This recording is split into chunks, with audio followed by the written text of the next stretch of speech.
L'industrialisation comme vecteur de développement et d'emploi. Une vaste question, un chantier véritablement extrêmement important pour un pays comme le Sénégal et de manière plus large pour toute l'Afrique. Nous sommes aujourd'hui ici au siège du Club des investisseurs sénégalais.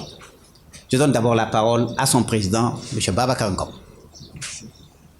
Jërëjëf. Merci. Thank you very much. Assalamu alaikum. Je voudrais vous proposer tout d'abord une minute.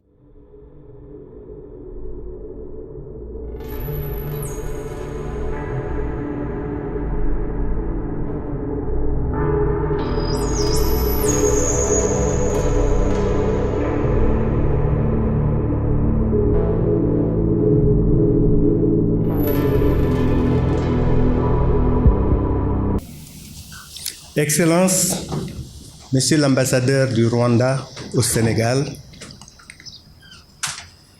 Madame la directrice du secteur privé, représentant le ministre de l'économie, qui nous a fait l'honneur de présider notre premier jeudi il y a un peu plus d'1 an, chers professeurs, docteurs en économie, Messieurs les représentants du secteur privé sénégalais,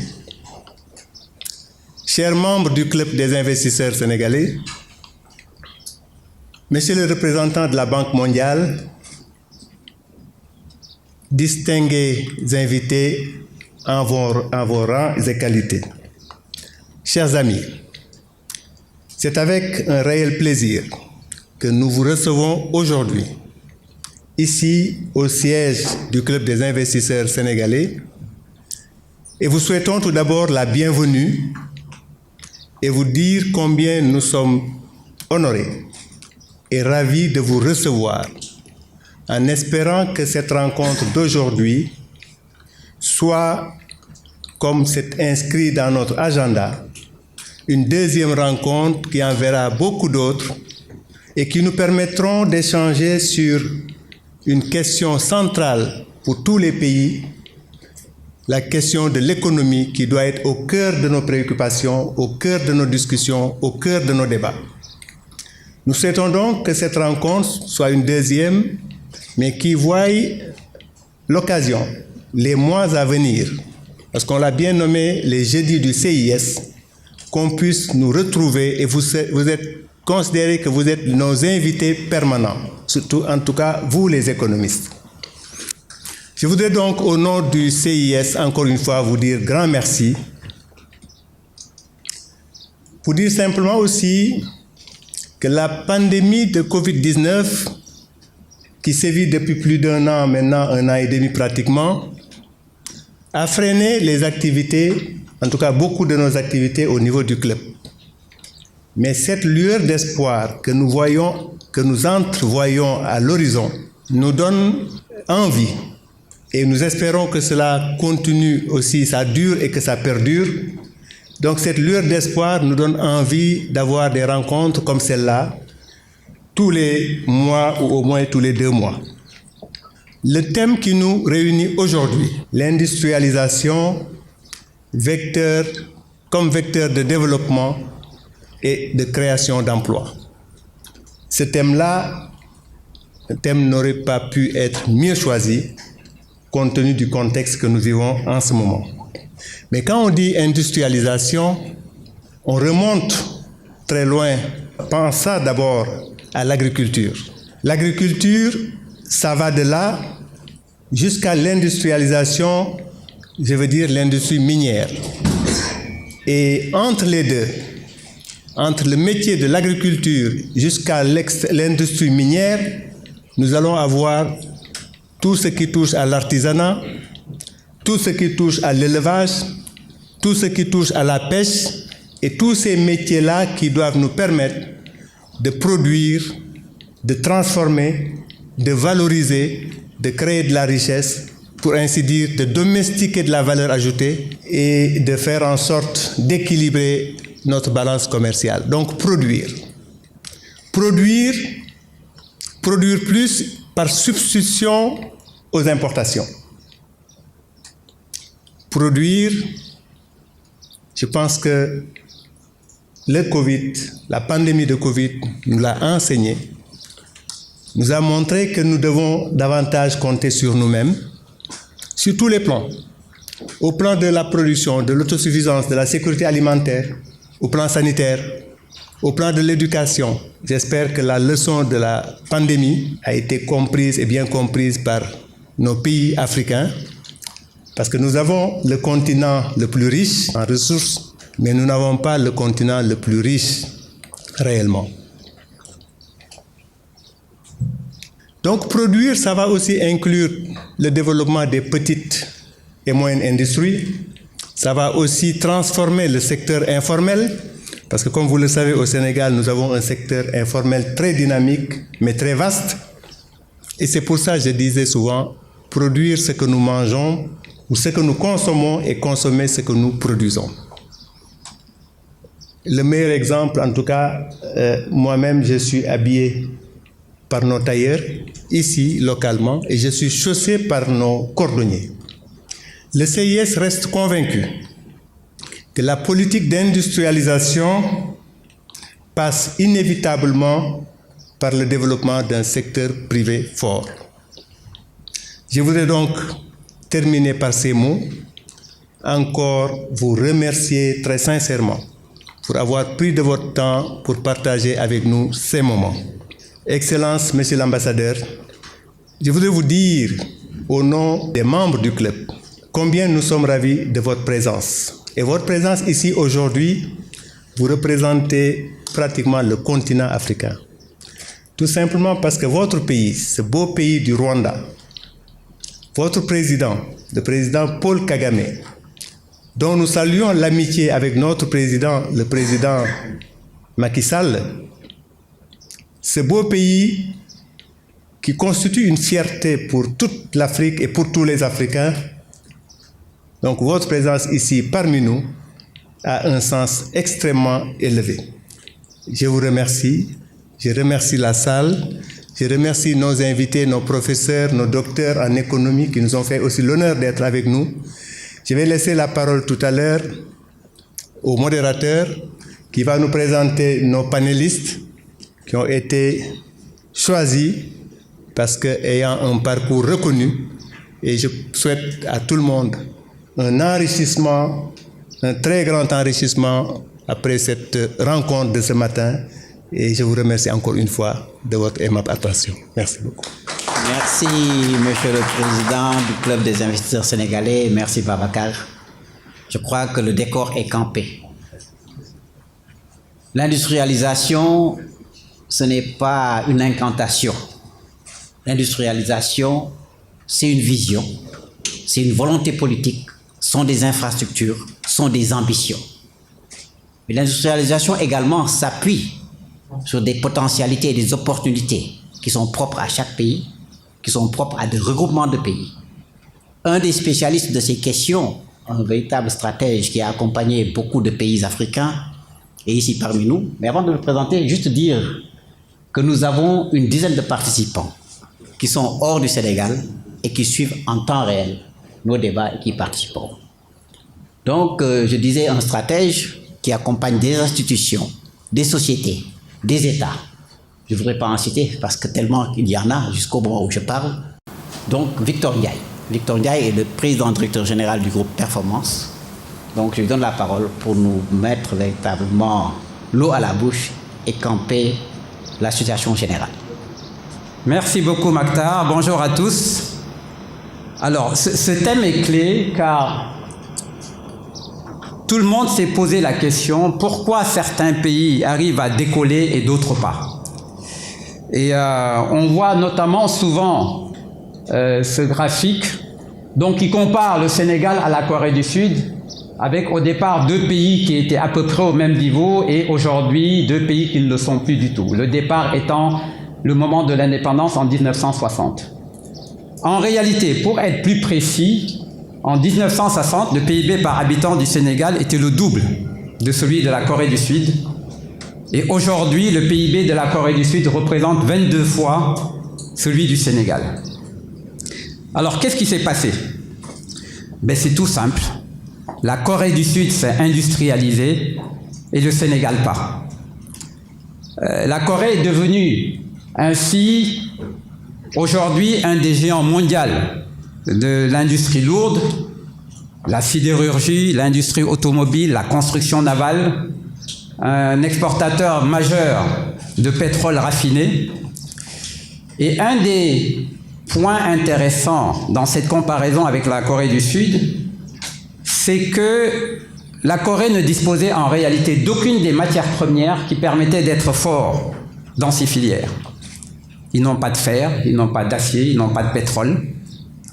Ils ont par contre progressivement développé d'autres atouts, des entreprises ambitieuses et innovantes, une population éduquée et qui travaille, un cadre des affaires approprié pour développer le secteur privé local, pour faire venir le secteur privé étranger lorsqu'ils ne savent pas faire, apprendre puis faire à leur place. Ils ont su progressivement développer les avantages compétitifs. Et ce point nous paraît important parce qu'on entend souvent parler un peu de façon traditionnelle des avantages comparatifs sur lesquels devrait reposer l'industrialisation. Je crois que cela, c'est un premier enseignement. On ne s'industrialise pas dans des secteurs parce qu'on a les matières premières. On s'industrialise dans des secteurs dans lesquels on est capable et prêt à bâtir les facteurs compétitifs. Et en réalité, c'est cela l'émergence. Dans des filières précises, petit à petit, de façon patiente et rigoureuse, bâtir les avantages compétitifs qui permettent progressivement d'avoir des filières championnes qui émergent et d'en faire des moteurs de croissance. Alors, nous avons développé, nous utilisons un outil au cabinet, chez Performance, qui nous montre est-ce qu'un pays dispose de moteurs de croissance ou pas. Donc c'est une matrice qui montre notamment l'ensemble des filières d'un pays, avec notamment ce qu'ils produisent, avec plus ou moins de valeur ajoutée ici, et où ils le vendent, avec ici un marché essentiellement domestique et ici un marché essentiellement à l'export. Peut-être le principal enseignement de cette matrice, c'est, on a 4 cases, c'est cette 4e case ici en haut, où on retrouve les filières internationales de forte valeur. Le Sénégal n'en a pas, malheureusement. Nous voyons ici que nous ne vendons au reste du monde essentiellement que des matières premières, de l'arachide, de l'or, du poisson, de l'acide phosphorique. Et comme notre économie est extrêmement ouverte, notre marché est dominé par les importations, ce qui explique pourquoi toutes ces filières de l'industrie domestique ont souvent une taille extrêmement petite. Or, sans quelques filières moteurs de croissance ici, nous ne décollerons jamais. La question clé est donc la suivante. Dans un environnement mondial aussi ouvert et concurrentiel, quel moteur de croissance pouvons-nous et sommes-nous prêts à bâtir dans les 5 à 10 prochaines années?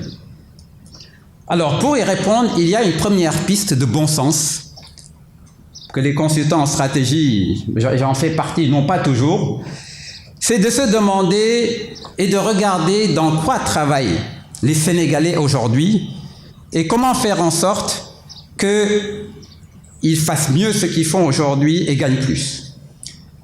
On a, d'après les statistiques officielles, 3,9 millions aujourd'hui d'emplois au Sénégal, dont 19% ici sont dans l'agriculture et la pêche, et 38% dans l'artisanat et l'industrie.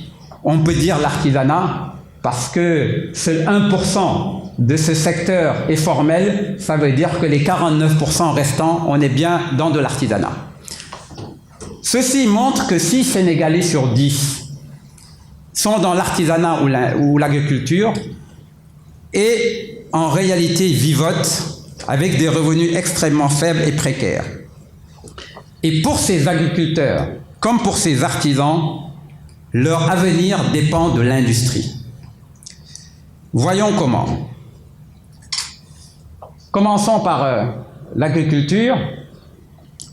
Aujourd'hui, nous avons ici un certain nombre de filières qui sont ce que nous produisons, et nous produisons essentiellement des produits, soit que nous autoconsommons, soit que nous exportons brut, l'arachide qui va en Chine, du mil que nous autoconsommons pour beaucoup, des fruits et légumes, des produits halieutiques que nous mangeons en partie ou que nous exportons beaucoup.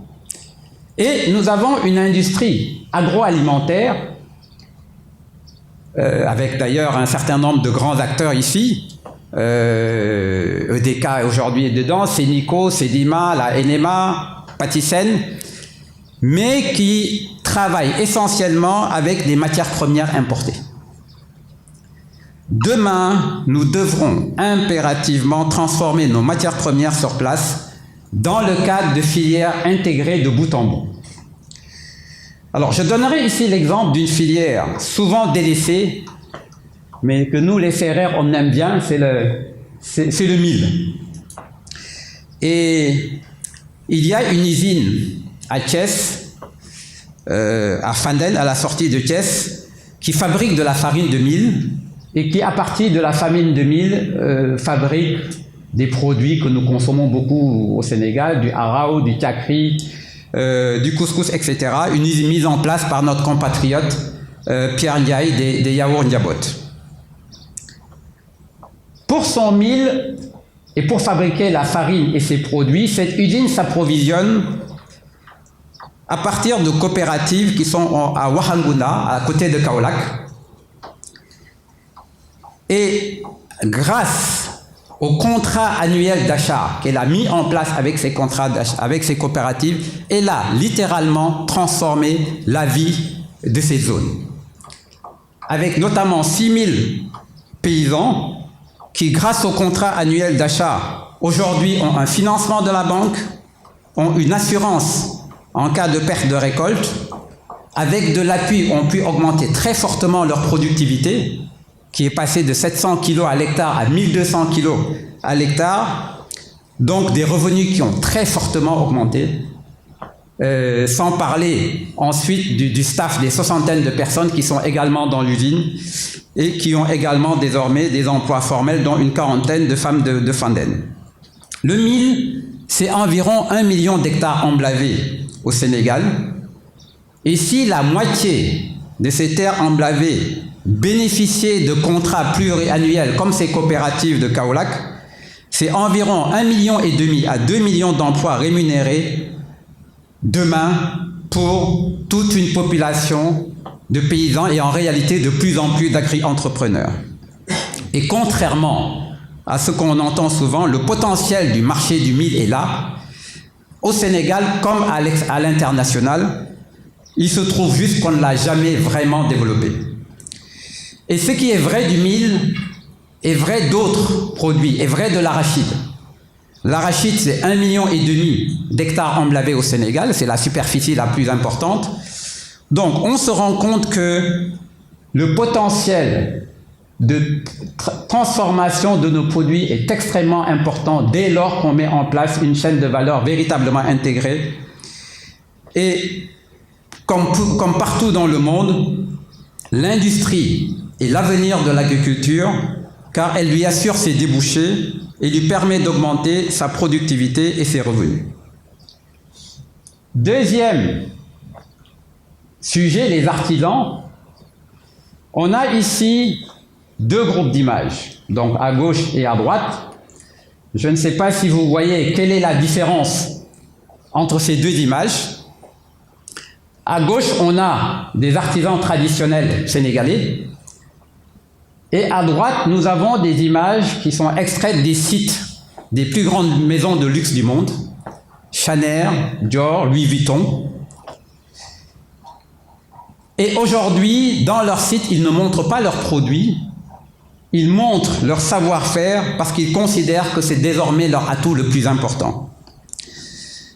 Alors, que doit devenir l'artisanat et ses artisans sénégalais demain?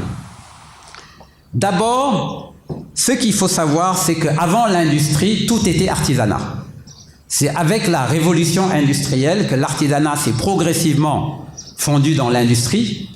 Dans l'industrie française du XVIIIe siècle, par exemple, ce sont des maisons de commerce dans les villes qui tenaient le business, mais qui sous-traitaient tout le filage et le tissage à des artisans dans les campagnes.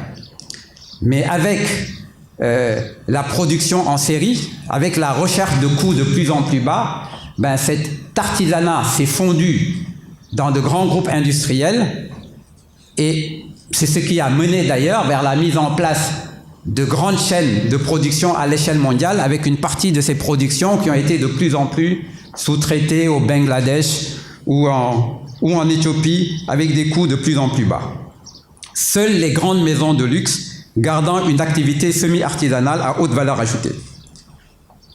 Alors, qu'est-ce que nous voulons devenir demain? Est-ce que nous voulons devenir l'usine du monde, comme le Bangladesh, avec ses ouvriers à bas salaire, ou l'arrière-boutique, voire la boutique de l'industrie mondiale de la mode et des cosmétiques? Donc, un modèle industriel quelque part qu'il faudra sans doute inventer, mais qui serait capable d'assurer un avenir décent à nos artisans. La réponse à cette question, nos créateurs au Sénégal ont déjà commencé à y apporter des réponses. Nous voyons ici une multitude de marques haut de gamme sénégalaises qui sont en train de naître, et nous avons le plaisir d'avoir dans la salle quelques représentants de cette filière aujourd'hui, et qui sont en train, dans le travail du cuir, de la céramique, de l'habillement, de la bijouterie, vraiment d'arrimer nos savoir-faire traditionnels aux dynamiques marché mondial de la luxe et des industries créatives. Sans stratégie nationale vraiment organisée et volontariste, mais parce que nous avions un certain nombre d'atouts, notamment notre patrimoine culturel, notre savoir-faire traditionnel, des Sénégalais ouverts au monde et une diaspora assez forte. Grâce à cela, nous avons progressivement bâti des avantages compétitifs importants et une filière sénégalaise des industries créatives est en train de naître. Nous devons désormais, dans le cadre d'une stratégie nationale claire et volontariste, en faire un vrai moteur de croissance et le levier de la formalisation de notre économie et de notre artisanat, de la transformation structurelle et donc de l'émergence de notre économie. 2 slides pour conclure. Nous avons projeté ici, à notre avis, ce à quoi pourrait ressembler le Sénégal industriel de 2030, avec notamment au moins 2 moteurs de croissance industrielle. Nous n'avons mis que l'industrie. Nous avons volontairement sorti les autres secteurs, notamment de services, mais au moins 2 moteurs de croissance industrielle, les industries agroalimentaires, nous l'avons dit, qui doivent nous permettre de transformer localement nos produits, l'arachide, le mil, les fruits et légumes, le sel, le sucre, les produits d'élevage, et les industries créatives qui elles-mêmes doivent nous permettre de tirer vers le haut toute une industrie, tout notre artisanat local et toute une industrie domestique beaucoup plus productive, avec toute l'industrie de demain de cuir et peaux qui doit devenir une vraie industrie de chaussures et de maroquinerie, l'industrie du tissage qui doit aller vers le textile habillement, les bijoux, l'ameublement, la cosmétique, et favoriser aussi le développement de tout un savoir-faire de base industrielle qui va aider à développer aussi un tissu de base industrielle comme de l'industrie pharmaceutique, l'industrie chimique, les matériaux de construction et le BTP. Ceci signifie, ce sera le mot de la fin, que le Sénégal émergent devra être un Sénégal à la fois authentique et moderne. Authentique parce que nous croyons en nous-mêmes et nous sommes fiers de notre culture et nous le montrons dans notre façon d'être, de produire et de consommer, et que c'est sur ces racines que s'appuiera notre participation à la mondialisation. moderne, parce que nous nous approprions les technologies pour améliorer nos savoir-faire et être compétitifs sur le marché mondial. S'appuyant sur un État stratège, le rôle de l'État est clé. Un État capable de choisir et de faire émerger des filières championnes. C'est notamment une des choses que le Rwanda a su très bien faire. Le Rwanda, en 20 ans, a développé de vrais moteurs de croissance dans le tourisme, dans le café, dans le thé, en partant au départ de très peu. Un État capable d'orienter de façon fine la commande publique pour stimuler ses filières et son secteur privé local. Un État capable de faire la différence entre les filières et les supports. Car beaucoup trop de pays se concentrent sur quelques infrastructures supports au lieu de développer les filières. Et enfin, des acteurs économiques, le secteur civil, la société civile, qui vraiment partagent cette ambition et qui, ensemble avec l'État, se donnent la main et regardent dans la même direction. On le voit, l'ambition de tout ceci et l'ambition de ce Sénégal industriel, c'est l'émergence et la vision est claire, le chemin est assez précis et en réalité, nous y arriverons si nous exploitons les nombreux atouts dont nous disposons. Je vous remercie. Merci Victor, avec pragmatisme pour montrer que les choses sont possibles, mais que le préalable, c'est la connaissance. Savoir exactement quels sont les atouts dont nous disposons, savoir quelles sont les richesses dont nous disposons, savoir quels sont le savoir-faire dont nous disposons, pour pouvoir traduire tout cela en actions concrètes et non seulement se limiter à rêver, mais rendre le rêve possible et les ambitions concrètes. Donc merci encore une fois, ça donne de l'espoir. Et je crois que l'une des filières qui sont les plus importantes, où certains de nos membres sont ici représentés, c'est l'agro-business, l'agro-industrie. Et un des acteurs, c'est Maktar Fall. Maktar Fall qui est le patron d'Agrocide, mais qui a organisé il y a à peu près 2-3 semaines le 4e congrès mondial panafricain de l'horticulture. Il est dans le métier depuis très très longtemps. C'est un juriste au départ qui s'est reconverti à l'agriculture. Il nous racontera peut-être comment il fait, qui exporte aujourd'hui beaucoup de choses à partir du Sénégal, qui organise des paysans dans certaines parties de ce pays et qui va donc venir prendre la suite et de manière concrète partager son expérience. Merci Maktar, merci Président. Je dois dire que je suis très, très heureux d'être là et de partager ce moment avec un parterre, un aéropage de personnalités de cette qualité. J'avais préparé une communication hier soir, parce que c'est avant-hier, je crois, qu'au pied levé, le président Babacar m'a appelé pour me dire finalement, on veut te proposer pour être un des panélistes. Je n'y étais pas préparé du tout. J'avais griffonné quelque chose, mais quand j'ai vu l'audience dans la salle, je me suis dit, hey, gars, il ne faut pas entrer dans ce jeu-là. On va discuter, on va ouvrir des pistes de discussion, on va échanger, plus que donner quelques informations dont vous avez très certainement déjà tous possession. Et je n'ai pas de réflexion ni d'analyse particulière. Maktar vient de le dire, je ne suis pas économiste, encore moins un spécialiste des métiers de l'agriculture. Mais il est vrai que c'est un métier que j'ai rencontré il y a 26 ans et que j'ai adopté et que je n'ai jamais quitté. Et je n'ai pas de projet de le quitter non plus.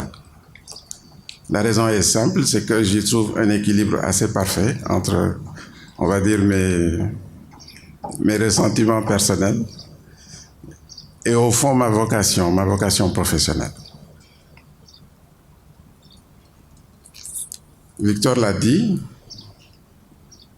et le président Babacar Ngom avant lui,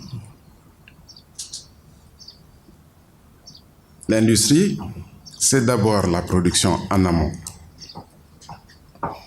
Et si on parle d'agriculture et d'agro-industrie, très clairement, il faut commencer par dire ou faire le constat qu'au Sénégal, le premier problème que nous avons, c'est qu'on ne produit pas assez. Et on ne produit rien à suffisance. Dans aucune filière, en tout cas agricole que je connais. Pas les fruits et légumes, ce n'est pas les céréales. Victor le disait tout à l'heure, il a raison. Et c'est une situation paradoxale, parce que ce pays a le potentiel pour non seulement produire à suffisance les besoins, ses propres besoins de consommation, mais produire pour exporter. C'est un pays qui potentiellement doit être un pays exportateur net de produits agricoles. On est dans la situation totalement inversée.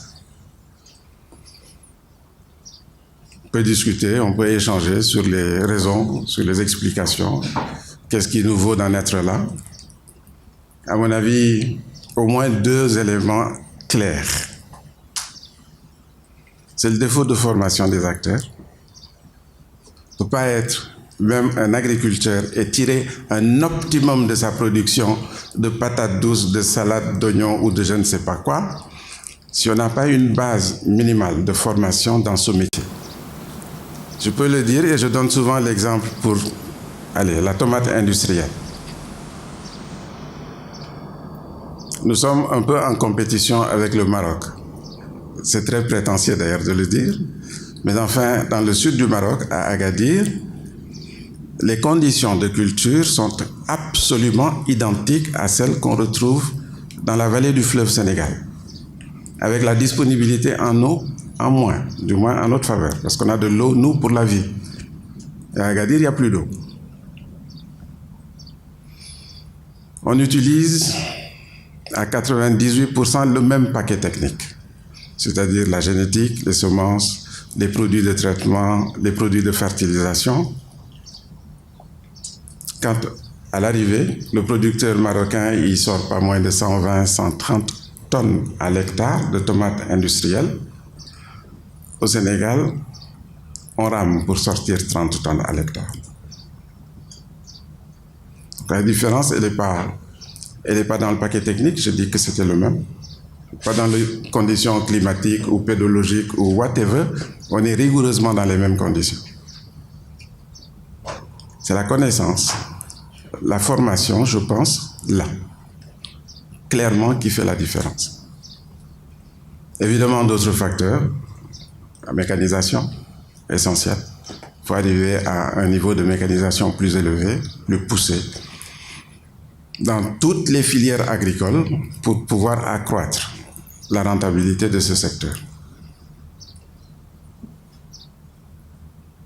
L'agriculture, c'est aussi l'élevage, un peu. Le président Ngom me racontait il y a quelques années, au tout début de nos rencontres, qu'il avait tenté une expérience pour sa minoterie de contracter localement avec une organisation pour s'approvisionner en maïs. Simplement en maïs pour les besoins de sa transformation industrielle. No way. Un fiasco. Situation totalement ubuesque, mais que l'on vit au Sénégal. Et je pense que c'est ça qu'il faut régler en premier. Régler cette question de capacité des acteurs à bien produire, à produire suffisamment.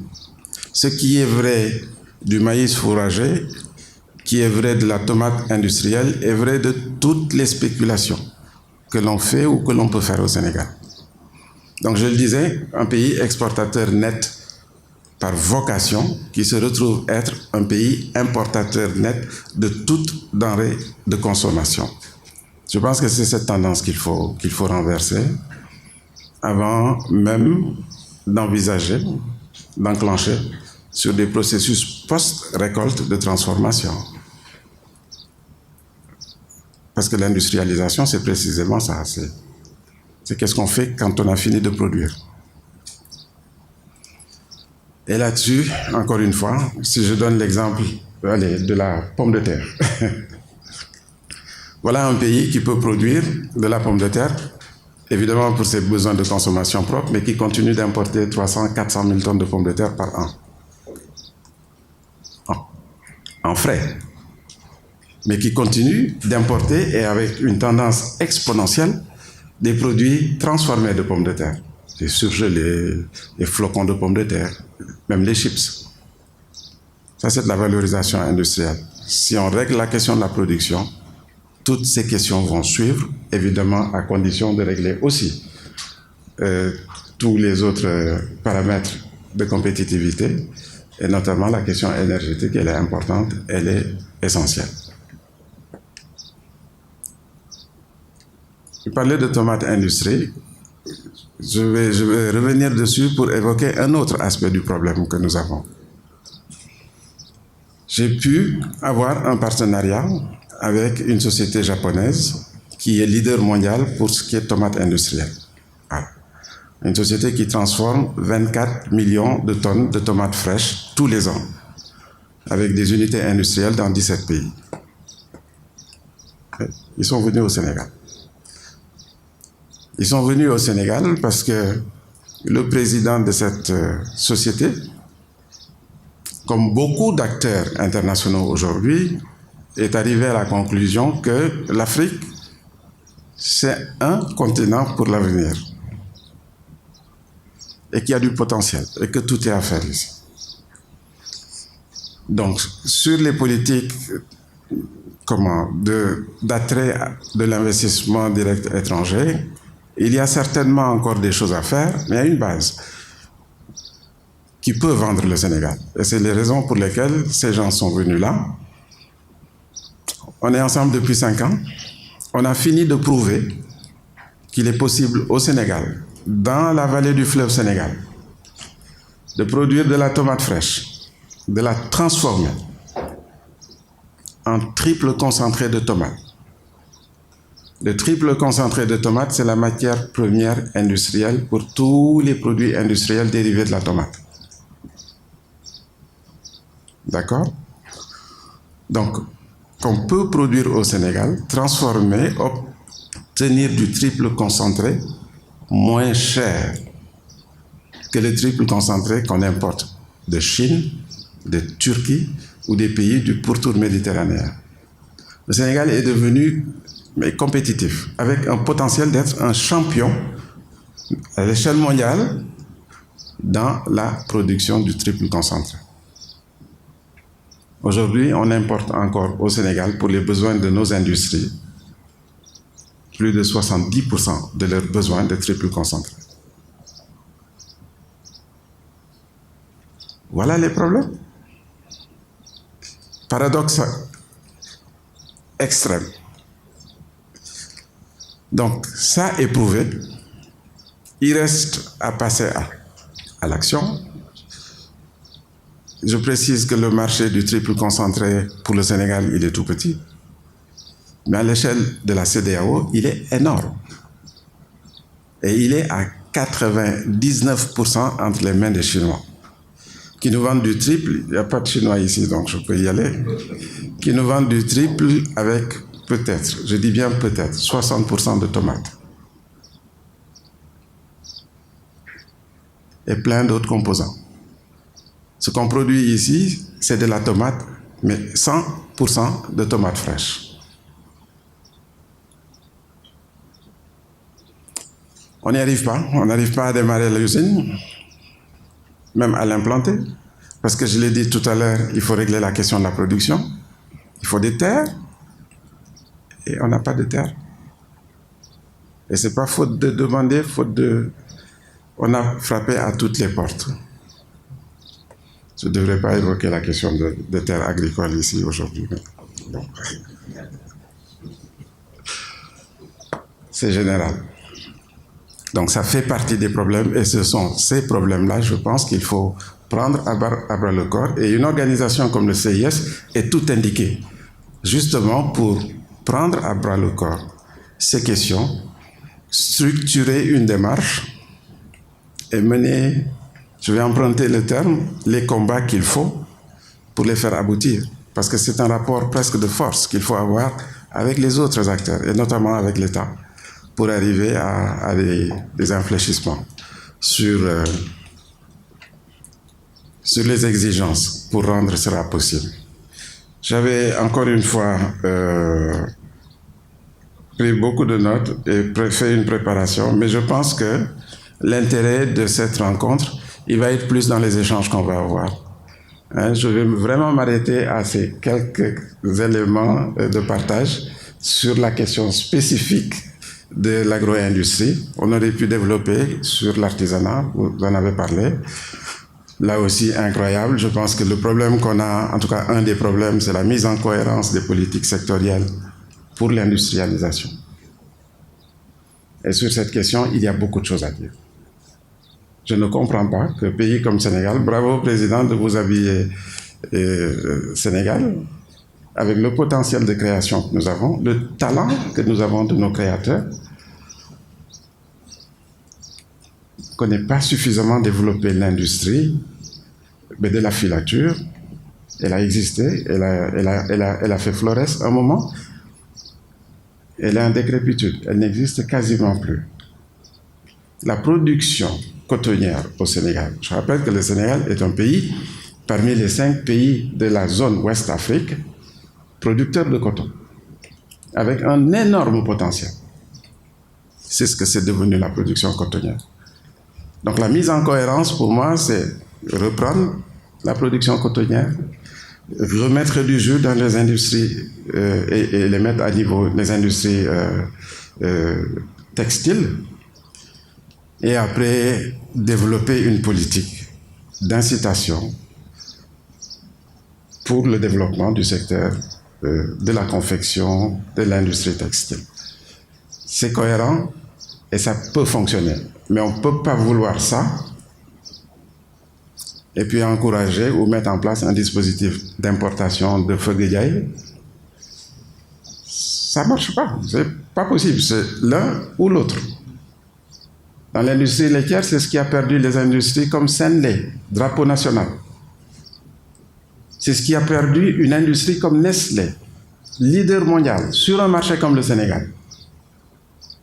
Parce qu'on a laissé importer de la poudre de lait et qui a fini de faire les dégâts que l'on sait dans le secteur. Je m'en arrête là, Président. Je vais retourner dans mon siège et rester plutôt à lui, parce que je dois avoir beaucoup de choses à apprendre de cette audience. Je vous remercie. Oui, beaucoup de pragmatisme, des paradoxes, des résistances, des réticences. Et cela nous ramène peut-être à un facteur extrêmement important, qui est le capital humain. Le capital humain dans ses compétences, dans sa formation, dans ses réflexes, dans son comportement de tous les jours. Et là, nous avons une figure, j'allais dire, emblématique de nos doyens qui nous ont précédés, militants, combattants, anti-impérialistes, à une salle, l'Afrique du Sud, l'apartheid, tellement d'histoire. C'est une icône, c'est une légende vivante, qui est le président de Futur Africain, qui se situe, lui, dans la perspective, dans l'analyse. Et je pense qu'il est important, dans ce type de réflexion, d'intégrer la démarche sociologique. L'homme tout simplement, l'homo sénégalensis, comme disait le président Senghor. Adieu. Monsieur Sylla, merci de cette introduction qui me présente comme un militant anti-impérialiste. Je crois que je le suis resté, même si avec l'âge et les cheveux blancs, j'ai mis un peu d'eau dans mon bissap. Mais je crois que c'est un combat juste. Le combat pour la souveraineté est un combat qui s'impose, qui a toutes ses raisons d'être. Et je considère que le club des investisseurs s'inscrit dans cette logique parce qu'il s'agit bien d'un club d'investisseurs du Sénégal, ces Sénégalais, pour accroître les marges de manœuvre dont dispose le Sénégal dans un environnement mondial qui est quand même marqué par une concurrence des plus féroces. Merci Victor de m'avoir invité. Merci à vous, les membres du club, de m'avoir fait l'amitié de me recevoir parmi vous. Et merci à tous pour l'opportunité que j'ai d'écouter, parce que comme M. Fall, je considère que je devrais être dans une posture d'écoute plus que dans une posture de prêcheur, que je ne peux pas être de toute façon, parce qu'encore une fois, je ne suis ni industriel, ni investisseur.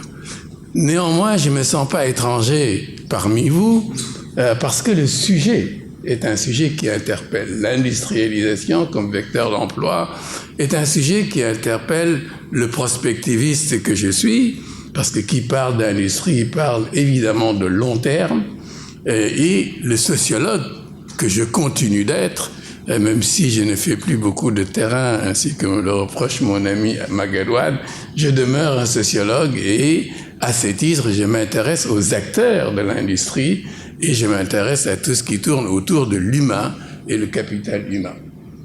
Alors, ce que je voudrais faire, c'est très rapidement dire ce que m'inspire le thème d'aujourd'hui et pointer du doigt un certain nombre de défis qu'il me semble important de garder à l'esprit si l'on veut que l'industrie ou l'industrialisation soit véritablement un vecteur de développement.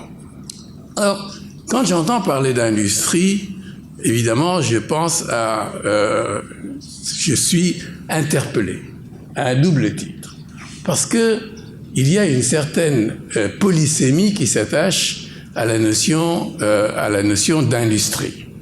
Il y a aujourd'hui, dans la conception classique, on a l'industrie comme faisant partie du secteur secondaire.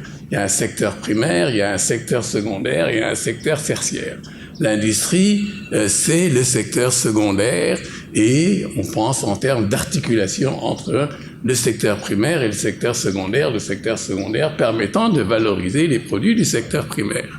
Mais c'est une conception classique qui n'a plus tellement sa raison d'être parce qu'avec les diverses révolutions industrielles, et notamment avec la 4e révolution industrielle qui est en cours, même si nous sommes en retard et en sommes encore à la 2e révolution industrielle, avec la 4e révolution industrielle qui est en cours, ces fractionnements et ce cloisonnement entre première, deuxième et troisième, entre secteur primaire, secteur secondaire et secteur tertiaire, n'a plus grande signification et il va en avoir de moins en moins parce que nous allons assister de plus en plus à une dématérialisation de l'économie, une dématérialisation qui fait qu'aujourd'hui, ce ne sont plus les matières premières qui sont la source de la croissance au plan mondial ou au plan régional.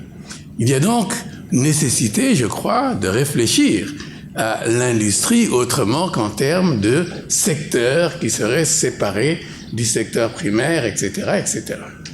Ça, c'est lorsque l'on parle de l'industrie en ayant cette conception classique, conventionnelle de l'industrie. Mais il y a également que l'industrie évoque un certain nombre de métaphores. Il y a une conception, pas littérale, mais métaphorique de l'industrie. Et là, on pense non plus en termes de secteur, mais en termes de quantité. Et on parlera d'une erreur de type industriel, ou on parlera de l'industrie du crime, donc pas nécessairement quelque chose. Mais là, on fera beaucoup plus référence à la quantité, etc. Il y a donc ces doubles conceptions, ces doubles lectures de l'industrie, une lecture littérale et une lecture métaphorique, qui font que, au fond, l'industrie souffre d'une certaine polysémie et on entend industrie ou industriel à propos de tout et de rien.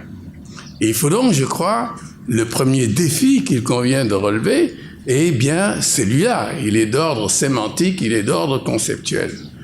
Il y a également que lorsque l'on parle d'industrie, et il en est déjà ainsi, il en sera de plus en plus ainsi, il faut s'interroger sur quel type d'industrie on parle.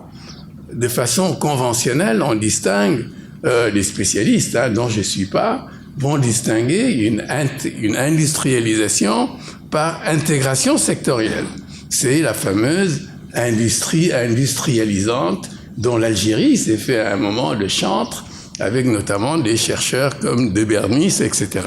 Et là, on va penser filière, on va penser des industries industrialisantes. Mais il y a également un type d'industrialisation en vue de l'exportation. Les pays d'Asie sont emblématiques de cette tendance. On va profiter du bas prix de la main-d'œuvre, du bas coût de la main-d'œuvre, pour produire en vue d'exporter.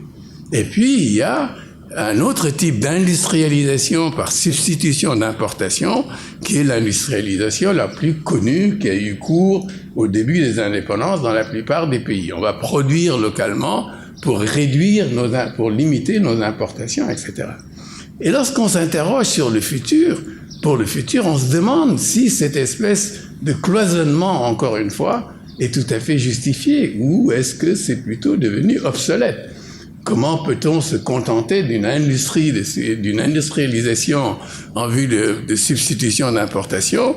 Comment peut-on le faire, se contenter de cela, lorsque d'autres visent une industrialisation industrialisante, et où donc on pense en termes de filières à industrialiser, etc., etc. Tout ça pour dire que la première question que moi, profane, je me pose, c'est de quoi l'industrialisation est-elle le nom?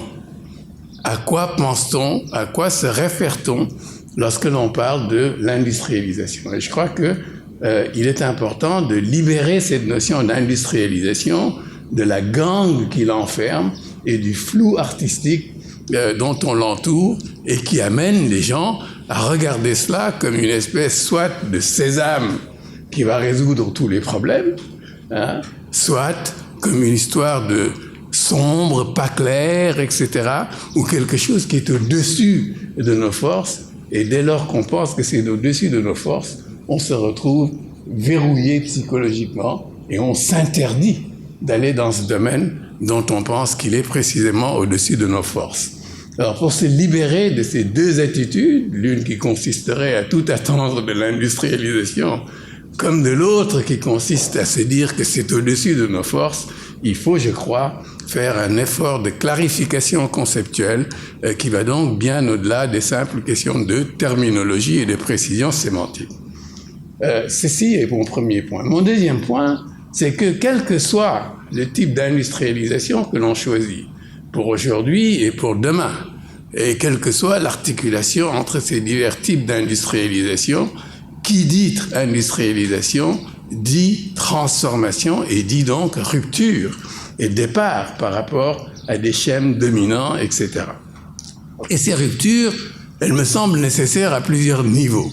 Le premier niveau où une rupture s'impose, c'est sans doute au niveau des mentalités. Nous sommes dans ce pays dans des sociétés lignagères. Et une des caractéristiques des sociétés lignagères, c'est que l'on tend à privilégier la minimisation du risque sur la maximisation des opportunités. On n'aime pas se distinguer des autres, c'est très mal vu, et ça explique que très souvent, il y a une espèce de nivellement par le bas. Et dans des sociétés de ce type-là, la soumission de l'individu à la communauté se traduit par la constitution d'ordres et de castes qui assignent les individus dans des positions très précises et les enferment.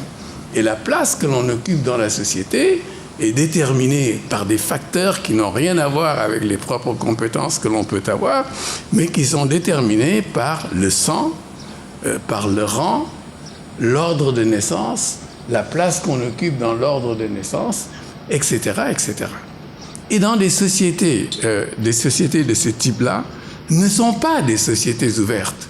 Ce sont des sociétés qui sont plutôt crispées, qui sont repliées sur elles-mêmes. Et de telles sociétés sont antithétiques avec une industrialisation qui suppose une capacité de rupture. Des sociétés d'ordre et dans des sociétés d'ordre et de caste, comme celles que nous connaissons au Sénégal, tout ce qui est processus de transformation est pris en charge par des catégories socio-professionnelles qui, dans l'ordre social, ne sont pas aussi valorisées que ceux qui se contentent simplement de produire et de faire du brut. Les métiers, qu'est-ce qu'on transforme ici? Cuir et peau, vannerie, artisanat de bois, cordonnerie, etc. Tout ce que vous pouvez imaginer comme artisanat traditionnel est en principe prises en charge par des catégories socio-professionnelles qui sont normées, qui sont figées, etc. Et il n'y a donc pas la capillarité sociale qui devrait permettre à des groupes de tirer parti des savoir-faire qui ont été accumulés pendant des siècles et des millénaires, parce que l'accès à ces savoirs est réservé à certaines catégories, etc. Il y a donc là un véritable problème, parce que s'il n'y a pas de transmission des savoirs, ou si cette transmission des savoirs se fait dans un cadre purement ésotérique, il n'y a évidemment pas cette capillarité sociale, encore une fois, qui aurait pu permettre de transmettre sur une large échelle des connaissances. L'artisanat et l'industrie, c'est de la transformation, mais la transformation, les métiers de la transformation sont mal vus. Et il y a là un véritable problème que notre système éducatif n'a pas non plus résolu. Parce qu'on aurait pu imaginer que les systèmes éducatifs modernes enseignent un certain nombre de savoir-faire, etc., et les valorisent, mais ça n'a pas été le cas.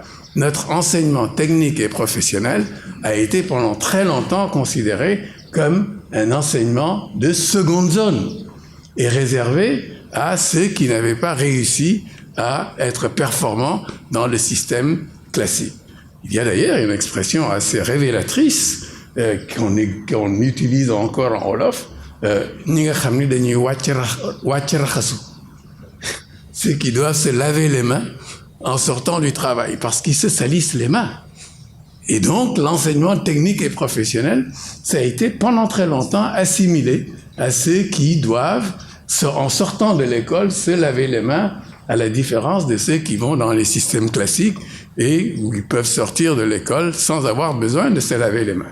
Il y a là, je crois, quelque chose d'important à considérer. Encore une fois, c'est le propre, pas de la seule société sénégalaise, mais de toutes les sociétés lignagères où l'on tend à minimiser le risque en gardant un ordre qui est fait de caste, qui est fait d'assignation à résidence, sans aucune possibilité pratiquement de capillarité sociale, et où donc les savoirs sont cloisonnés et confinés. Mais ce n'est pas que les sociétés traditionnelles ou les mentalités traditionnelles qui doivent évoluer. Il y a également que les mentalités des bureaucraties doivent évoluer. Parce que nous sommes dans un pays où, enfin, pas que le Sénégal encore une fois, nous sommes dans des environnements administratifs qui fonctionnent sur le mode du cloisonnement. On va s'occuper de l'industrie, mais on ne va pas s'occuper de l'artisanat, où il va y avoir une direction de l'industrie et une direction de l'artisanat et une direction de je ne sais trop quoi, etc., etc., oubliant qu'il y a un continuum. Victor a raison de rappeler que l'industrie est née de l'artisanat. Le Conservatoire national des arts et métiers à Paris, qui forme des ingénieurs et parmi les plus brillants, est né d'abord de la volonté de valoriser les savoirs, les savoir-faire et les modes d'insertion des artisans dans un système qui est devenu industriel. Mais ici, nous sommes encore dans des régimes administratifs qui font qu'on ne voit pas ce continuum. On continue à saucissonner comme si c'était des entités qui devaient disparaître. Il n'y aura pas de tissu industriel sénégalais si on n'intègre pas l'artisanat, si on continue à traiter l'artisanat comme un parent pauvre. Et cette idée qu'il y aurait une espèce d'universel, de loi universelle ou de trajectoire universelle qui mettrait l'artisanat, l'industrie au-dessus comme ça, linéaire, qu'il faut franchir, etc. C'est une fausse idée. C'est une idée que rien dans l'histoire ne justifie. Et il faut donc qu'il y ait une révolution au niveau des bureaucraties de manière à concevoir les choses autrement. Je crois également que un troisième défi qui se pose à nous tient à la façon dont peut-être les industriels eux-mêmes voient leur rôle.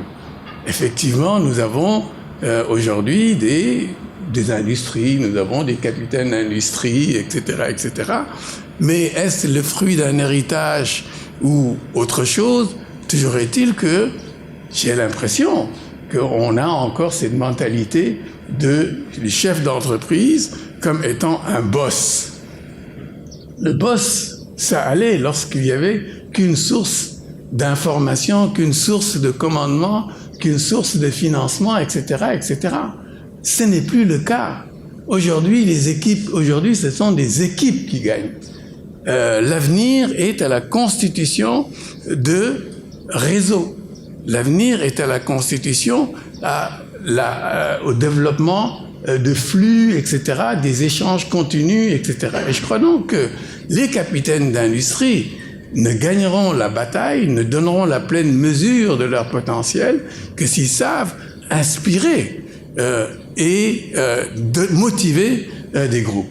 Je crois que c'est quelque chose d'important et la capacité à créer des coalitions autour de projets communs me semble important. Quatrième défi, je crois, c'est la nécessité de disposer d'une ambition nationale. Victor a commencé son exposé en évoquant le cas de la Corée, dont le PIB était inférieur à celui du Sénégal en 1960. Et aujourd'hui, il est 22 fois plus important que celui du Sénégal. Et l'explication, selon lui, tenait au fait que la Corée s'est industrialisée alors que le Sénégal ne s'est pas industrialisé. Je suis prêt, j'accepte ce raisonnement. Mais je crois qu'il y a autre chose qu'il faut dire, c'est que si la Corée s'est industrialisée, elle l'a fait contre les avis des soi-disant experts. Elle a été dissidente par rapport à la doxa dominante. Juste un exemple. Dans les années 75, en 73 par là, la Corée a voulu s'industrialiser. Elle a voulu monter une industrie automobile, etc. Les experts se sont penchés sur le dossier coréen et ont conclu, les experts d'une organisation internationale respectable que j'aurai la bonté de ne pas nommer, ces experts donc ont conclu leur rapport en disant la Corée n'a pas d'avenir industriel. Elle n'a pas de matières premières. Que voulez-vous qu'elle fasse? Elle n'a pas d'avenir industriel. Donc, ne mettez pas vos billes en Corée pour lancer une industrie coréenne. Elle n'a pas de sens. Les Coréens ont été piqués au vif. Ils se sont dit, mais au nom de quoi des experts étrangers veulent nous assigner à résidence, à demeure et pour l'éternité. Et nous ferment les portes de l'avenir en déclarant que nous n'avons pas d'avenir industriel. Ceci est inacceptable. Eh bien, ce sentiment d'indignation nationale a été à la base d'une mobilisation forte de la société coréenne pour dire nous allons démentir ceux qui nous condamnent à rester ce que nous sommes alors que nous avons un potentiel que nous pouvons valoriser. Et je crois qu'il n'y a pas d'ambition nationale sans une certaine indignation devant l'intolérable, l'intolérable étant cette assignation à résidence pour l'éternité. Il n'y a pas de fatalité historique à laquelle les sociétés ne puissent échapper. Tant que nous ne sommes pas convaincus de cela, il n'y aura pas de vision digne de ce nom et il n'y aura pas d'ambition. Et mon dernier point, c'est que l'industrie et les industriels, pour utiles qu'ils puissent être, pour courageux qu'ils puissent être, pour ambitieux qu'ils puissent être, ils ne développeront pas, ils ne feront pas du Sénégal un pays industriel s'il n'y a pas un État qui est derrière. Il n'y a pas d'industrialisation sans État. Et sans État digne de ce nom, c'est-à-dire un État stratège, pour reprendre un terme qui a déjà été utilisé tout à l'heure par Victor. Il y a eu des industrialisations dans ce pays à un moment où les discours sur l'État minimaliste a prévalu. Heureusement que c'est un discours qui a fait long feu, qui n'existe plus, mais c'est au moment où le discours de l'État minimaliste, résumé par la fameuse formule « moins d'État et mieux d'État », c'est au moment où ces discours faisaient ses ravages qu'il y a eu des phénomènes de désindustrialisation du Sénégal. La désindustrialisation a été le parent du désengagement de l'État. Et il y a donc, là une véritable responsabilité de l'État dans la situation que nous connaissons aujourd'hui. La filière textile s'est effondrée, d'autres filières se sont effondrées, les embryons qui existaient ont disparu parce que l'État n'a pas su jouer son rôle ou parce qu'il a cédé aux sirènes d'un certain nombre d'agences qui ont fait croire que le secteur privé pouvait, comme par une opération du Saint-Esprit, résoudre tous les problèmes avec ou sans État. C'est une illusion, c'est une aberration, et il faut donc que l'État prenne ses responsabilités et les assume si l'industrialisation doit demain devenir une réalité. Voilà quelques propos d'un homme qui n'est pas des vôtres, quelques propos un peu décousus par moments, mais c'est du fond du cœur que je le dis. J'ai voulu simplement partager avec vous quelques réflexions.